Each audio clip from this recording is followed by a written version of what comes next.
Alright, hello. Today I'm going to be doing a review on the Emerica Herman G6. This is Brian Herman's 4th Pro Model shoe. I know some people thought it was his 6th Pro Model shoe because it had G6 in the name, but that was just because the sole construction of the foam is called G6. So basically what it is, just pretty much just like a G-code, same silhouette, same kind of design. It's just a little bit more slimmed down, a little bit more tech. In comparing the two, they are kind of similar. The G6 is, I guess, about the same height, collar-wise. I kind of thought that was shorter, but I guess it's the same. So the shoe, it has a all suede upper, smooth suede upper. They have this style stitching right here, but exactly as the G code has this double stitch eye stay right here. If you rip through the stitching, there's not like going to be a gaping hole or anything. This goes underneath that, so excuse me. They have pretty good rounded pointed shaped toe caps. The shoe is pretty slim compared to the G code. It has this breathable mesh tongue, and it has a decent padded collar. It's not super thin, but it's not medium. But the foam in the collar is pretty dense, so it doesn't flatten out or anything. The tongue is good padded, not that much, not as much as like the G code, as you can see, but it still has a good amount of padding. It's very squishy. On the inside, the shoe has these tongue setting straps, both sides. What I noticed with an older pair of G6s, the tongue setting straps were only like that wide, and these are like a newer colorway. So I guess they updated it, and now they have like another like this wide. So it definitely keeps the shoe a little bit more snug. It also has this lace loop and breathable mesh tongue, I think I said already. One of the main features of the shoe was the 3-part G6 foam midsole, or the 3-part midsole. The bottom part is the gum rubber outsole, then it has the foam stabilizing carriage, and then the G6 foam in the midsole.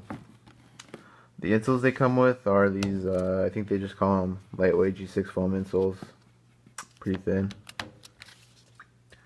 They have the G6 triangle tread with that thing, Primo pad, and heel drag thing. And obviously the main part of the shoe was the cold air intake. So these shoes overall, I would say, were pretty good. I definitely liked them. Break-in period for these shoes was horrible.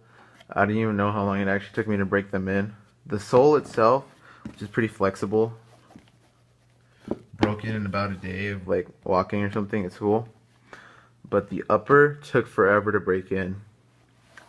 Like, it would always hurt my pinky toe, and it felt like I was getting like a corn or something on the side of it, because it would always rub against it.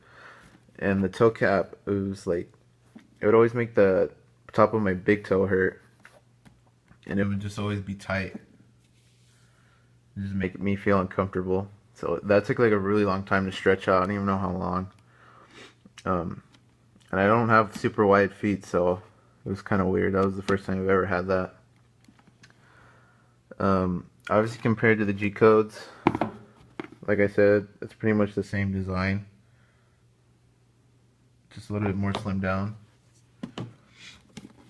Skateability, they skate really nice once they are fully broken in.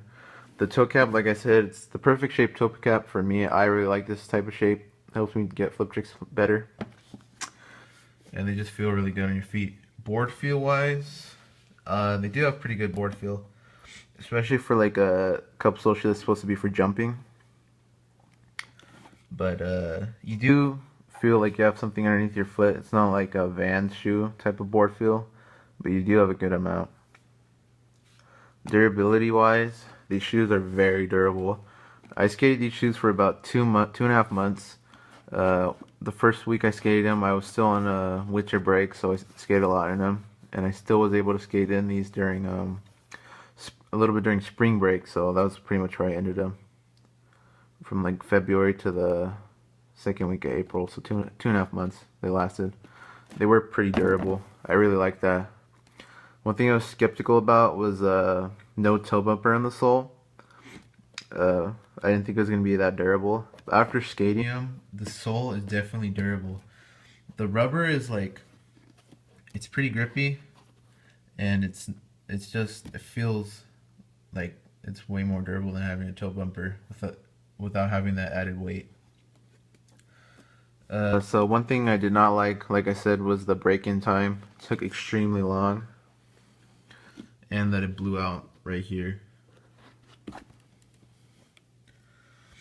Laces, they come with the extra set of laces, but I didn't have a problem with them. This one's a little bit frayed a little bit, but they're set so far up compared to the G code that for me, I didn't even rip a single lace.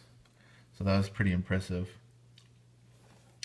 One thing that I was very excited about that the G codes did not have was breathability. So with the tongue and the colder intake, it definitely gives you a lot of breathability. If you flash a light through it, you can see the light all the way through to the other side. Like, I think you can see my finger right now moving. So that definitely means it goes all the way through. Although you're not going to be feeling like breezes or anything go through your shoe. I mean, unless it's like where I live, it's really windy. So sometimes you might, but what it basically does is it lets out all the hot air so your feet do not overheat, which is something I really like. Impact wise, they're pretty good. This does crinkle, but it's not a lot. It wasn't as much as I was expecting it to. The insoles are very thin. They are comfortable and they mold to your feet, but they end up flattening out on the heel. So I just put in my older G-code insoles, and I like those. One thing I definitely liked more about these shoes than the G-codes was how grippy the soles were, and they're definitely a lot more grippy. They definitely hold up pretty good. I was definitely putting a lot on these soles, and they definitely just hold up very good. The Primo thing works pretty good, and then the heel drag thing, that was one thing I was a little bit disappointed about. It still went up a little bit, as you can see. Not a lot, but it did a little bit. But overall, they did have some cons that the G-codes didn't, but they also have a lot of more pros than the G-codes have. So overall, I would definitely say these shoes are worth it. Definitely pick yourself up a pair. They are really good. I would definitely like to pick up another pair just to decide if, like, to see if all the problems I had with these ones are going to be with all of them. So I would definitely get another pair just to see if I would keep buying these shoes. But overall, G6s are really good. One thing else I forgot to mention, I think I said it already, but the suede on these is very durable. And I barely even like rip through the toe. Like, this is just the suede. It's a little hole. But they seem to have some sort of a kickflip guard underneath, like a plastic or something, because the toe feels pretty stiff right here in the front. So it definitely has something. So even when you rip through the suede, there's still something underneath. And I did get this small ollie hole, but it's not much. Like, you might be able to see my finger. Yeah, a little bit. But overall, I would definitely recommend these shoes.